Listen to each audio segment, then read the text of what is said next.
Hey guys, it's Graveyard Graham. Welcome back to the Midnight Ride. Still talking about movies. Tron Ares comes out in October, and I am putting this on my list of stuff to see in the theater. We are briefly going to get Disney Plus for a couple of months this summer because my kids aren't familiar with like the animated classics, and I want to watch those with them.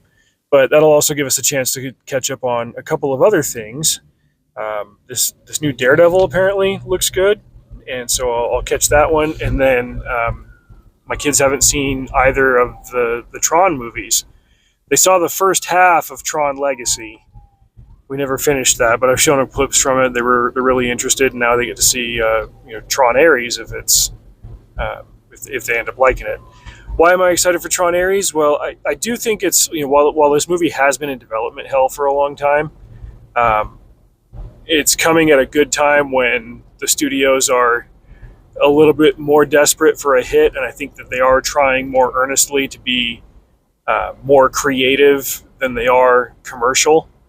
And I think they're also, at least from what I've heard so far, they're not trying to rehash the past and just do another remake. That was kind of a complaint that people had about Tron Legacy, was that it was a remake slash sequel to the original. Like, yes, it was a sequel, but it was the exact same story, almost beat for beat. Even some of the dialogue was the same. They couldn't decide if they just wanted to do it with updated graphics and stuff, or check in on the previous story or whatever. And so they tried to do too many things, and few of them worked. This one is like the story is more directly a sequel to what happened in the last one. Ares is one of those ISO computer programs that is able to come off of the grid and into the real world. So there's a bit of a reverse Troning going on. Bruce Boxleitner, last I heard, sorry, I screwed that up. Bruce Boxleitner, who played the character Tron, isn't in this one, so far as I know. I wouldn't be surprised if they sneak him in.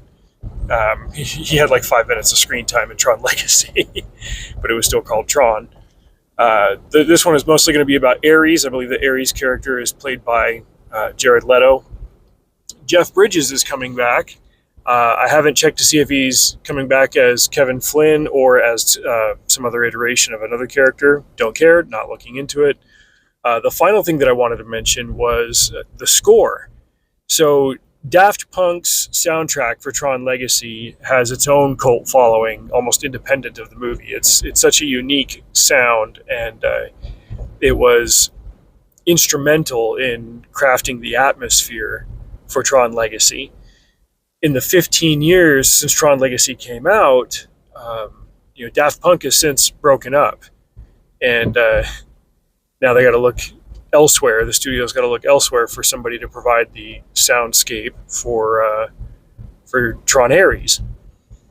Nine Inch Nails would not have been my first choice. I only know a couple of their songs, but I do know that they have a unique sound that it also has some of those mechanical qualities of a Daft Punk score. It's a little bit more grungy and slashy.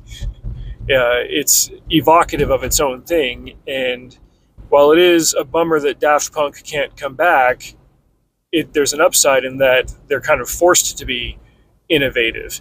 And hopefully Nine Inch Nails can give us a soundtrack that everybody loves the same way that they love Daft Punk's score, but it can just be something different, something new and fresh that finds its own identity in this new version and this new story. So I'm going to watch Tron Legacy sometime this summer with my kids, and unless the news about Tron Ares is tremendously terrible, which I don't think that it is, I'm going to add this one to my list of movies to see in the theater in 2025. Let me know what you guys think. Till next time, drive safe. See you out there.